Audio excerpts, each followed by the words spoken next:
Hemingway's A Clean, Well-Lighted Place is one of his most famous works, largely because it is difficult to fully dissect and understand. The short story is set late at night in Spain. A drunk old man is the only patron at a cafe, keeping its two waiters from going home. After a small discussion about the old man, the younger waiter decides to tell him to leave, allowing the cafe to close for the night.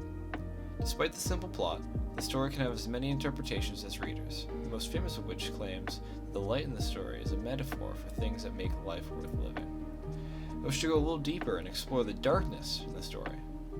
Each of the three unnamed characters interact with darkness, both physical and metaphorical, in different ways. Through the investigation of darkness as an allegory for nothingness, the story takes on a theme of the meaninglessness of life and the futility of any attempt, conscious or unconscious, to give it meaning. The old man exists in the story in continual mental and physical darkness. He's an unnamed heavy drinker whose only actions in the story are asking for more drinks, then walking off into the darkness of the night. However, there is more nuance in his portion of the story. He sits at a cafe, drinking in the shadow of a tree which obscures a streetlight, placing him in darkness. Beyond this, he is deaf, but can sense the nothingness of quiet. And of course, he is drunk, presumably to take away feeling. This old man can't hear, can't feel, is poorly understood, and is cast in the shadow of a tree. He is as close as possible to existing in a state of nothingness while still being in the light of the cafe.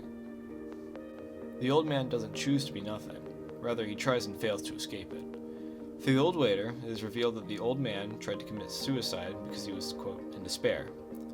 The young waiter does not understand the attempt, as the old man had plenty of money. Because of this, he concludes that the old man attempted suicide over nothing, which can be interpreted as the old man chasing the nothingness that already infects his life.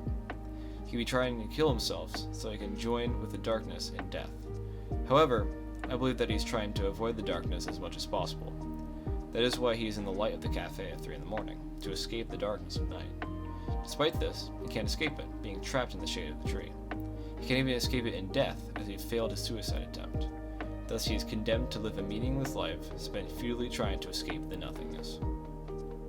The old waiter is quite similar to the old man in many ways, the main difference being that he has a job, which he can take comfort in. It protects him from the darkness of night, giving him a light and place, while also giving his life some meaning. The old man only had money, which is a physical object. The old waiter has a job, which is a thing his mind and body can do to stave off the omnipresent nothingness found in the old man. However, this, like all else, is futile. When his shift ends, the darkness and meaninglessness return to him. In this story, that is shown by punctuation. After the young waiter says goodnight and leaves, the old waiter says goodnight.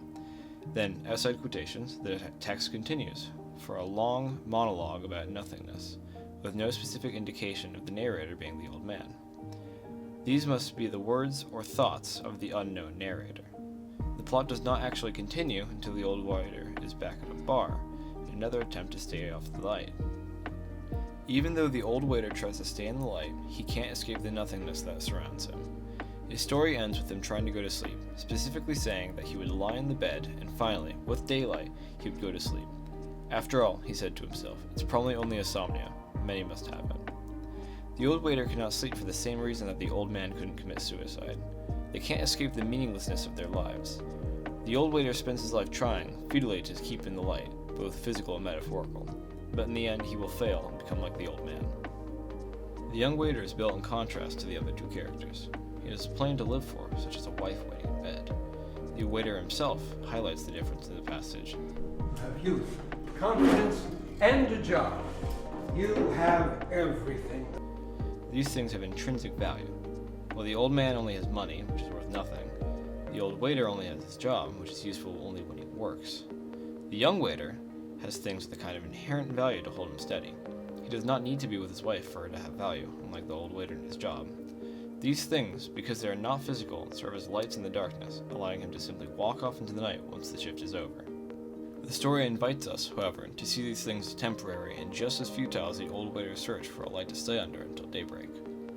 When the young waiter is upset that he can't go home to his wife, the old waiter tells him that this old man had a wife once too.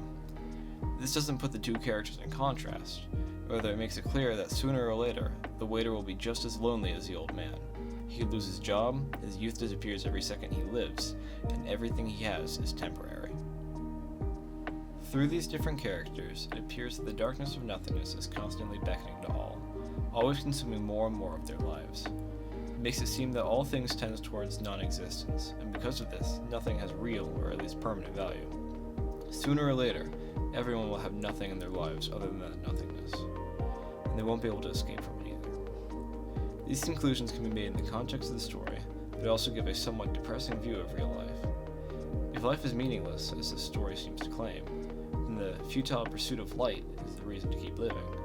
However, based on the story, most lives will, at some point, become meaningless.